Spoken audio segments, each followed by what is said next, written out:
everybody, I'm Michael from One Sky, and this video is going to take a look at the full moon on April 19th, 2019. So, a couple things before we start. This is looking at the close aspects only, so you may see this chart represented somewhat differently, somewhat more fully, other places.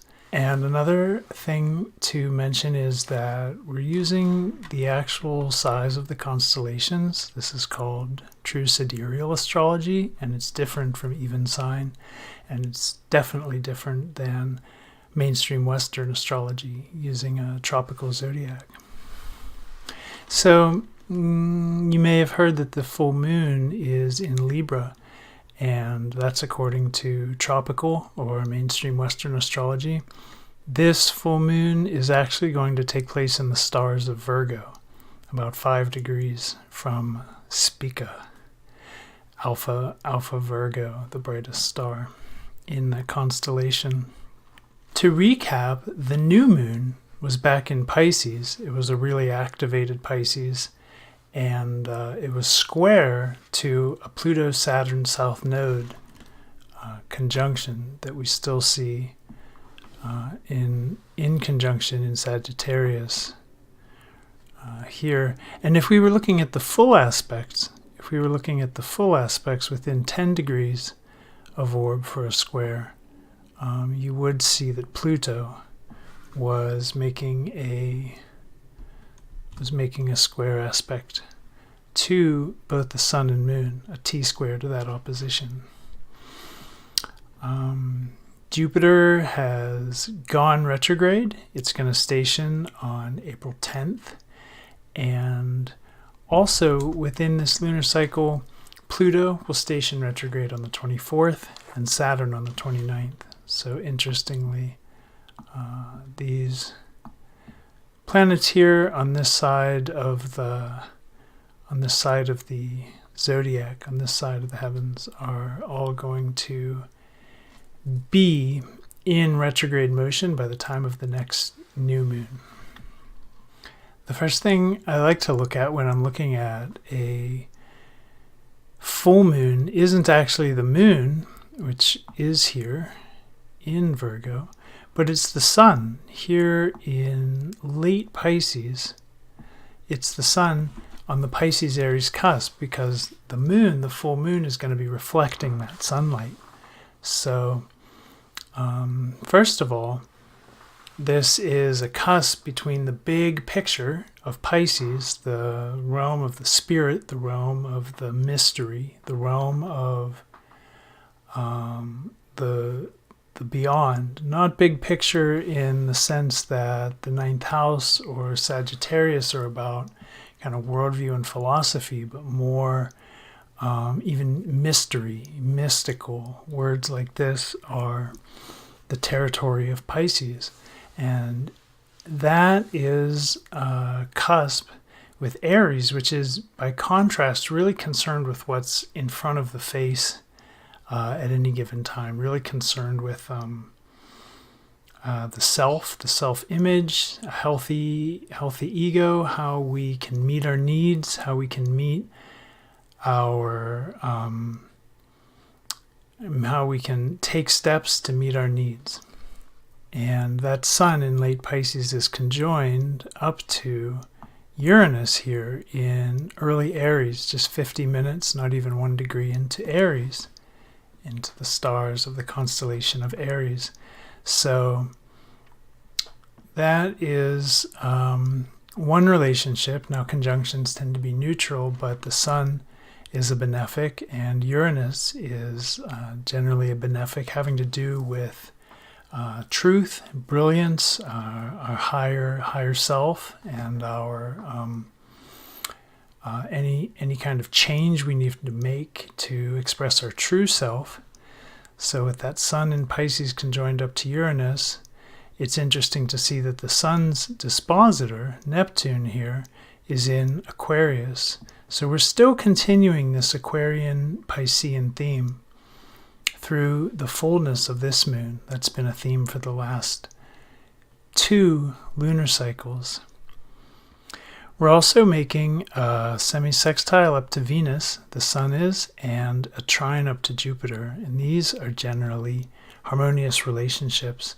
So the Sun in harmonious aspect to all three benefics, Uranus, Venus, and Jupiter in the chart, is a nice configuration, a nice relationship of energies.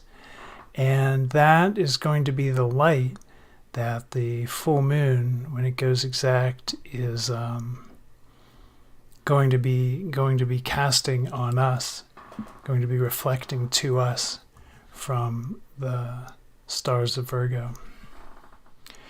We also see Chiron being approached by Mercury here, and that too in the degree of conjunction with Venus. So we have this triple conjunction here in Pisces. So Pisces remains very activated, and at the time of the full moon, that Mercury-Chiron conjunction will be about half a degree. It'll be 0 degrees in 36 minutes. So a very close alignment. So these alignments are keeping, as well as the Sun's placement here late in the sign, are keeping the Piscean energy activated and important. And the energy of Pisces is one of intuition. It's one of spirituality, of generosity. It's very forgiving. And Pisces tends to be very sensitive emotionally and very intuitive in a non-rational way, a non-left brain, non-linear way. Pisces really knows what it knows in intuitive ways, and sometimes strange ways. Sometimes Pisces doesn't even know how it knows what it knows, but it knows that it knows. Where Virgo, on the other hand, is going to be expressing more of the qualities of practical, pragmatic, grounded, logical, rational thought.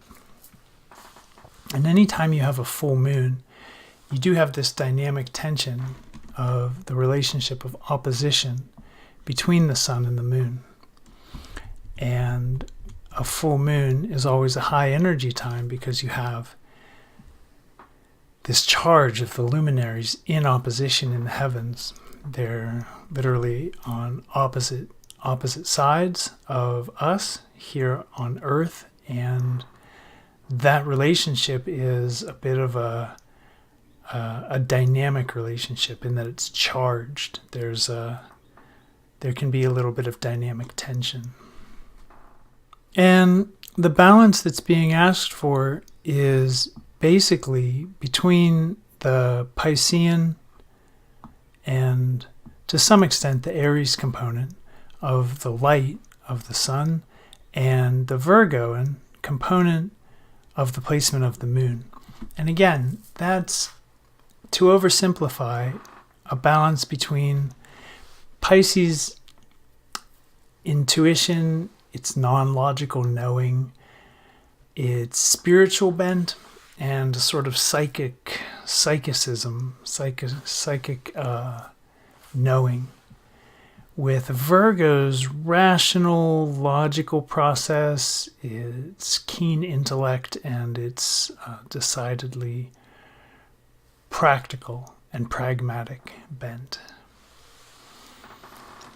We also see a healing component here in this full moon chart with not only Chiron activated by conjunction to Mercury, so we may be communicating about healing ideas, especially in the realm of our emotions, spirituality, or mysticism.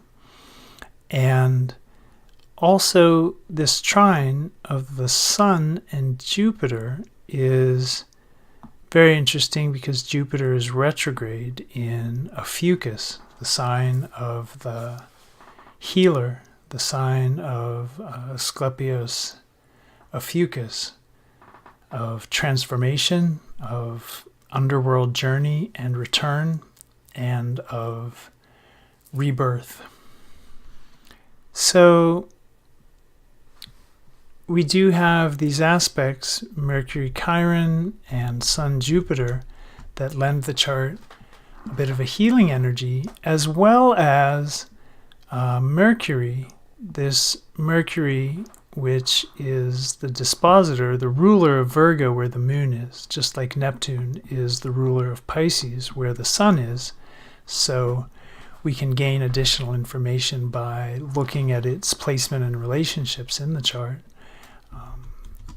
Mercury is the dispositor of the moon as it rules Virgo here. And in relationship to Chiron, we can expect to see these healing energies elevated and activated as we bridge the gap between rational and intuitive, logical, and what we just know deeply, without needing to go through the cause and effect or systematic process of logical analysis.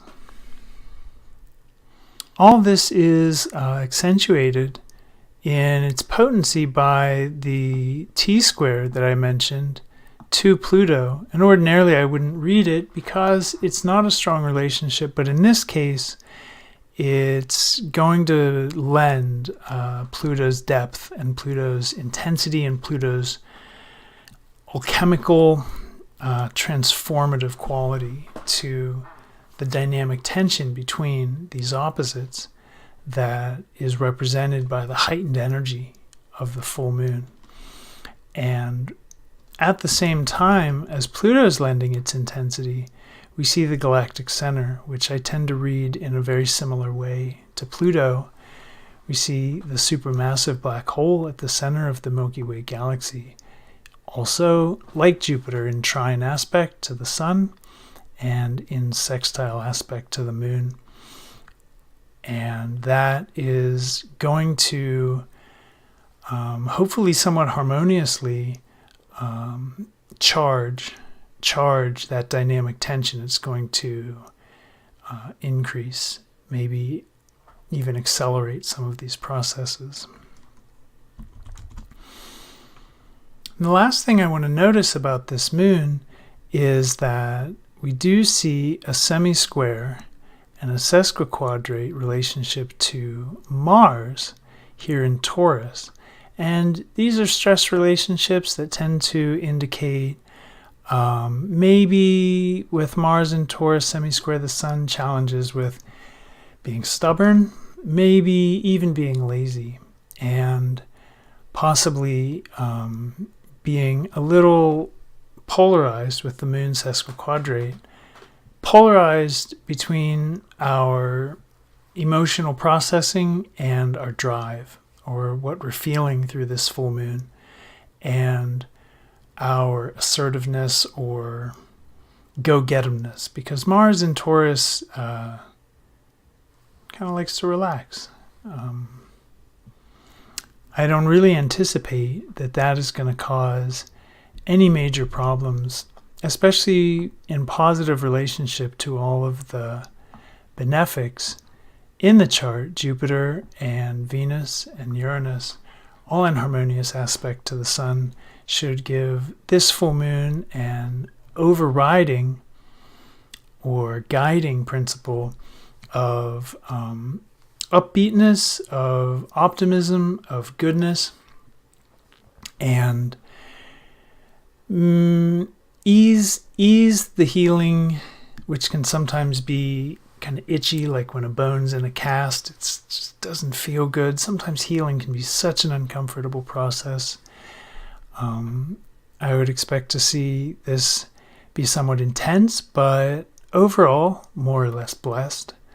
And that intensity is going to be in the reconciliation of Pisces, extraordinary knowing and deep insight, and Virgo's rational, intellectual, grounded, pragmatic approach to improvement.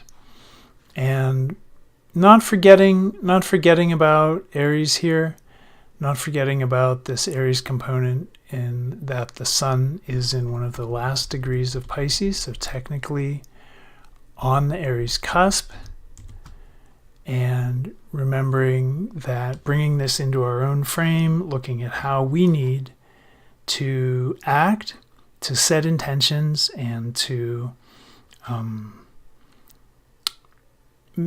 generate our own personal momentum in order to get the things we want and need.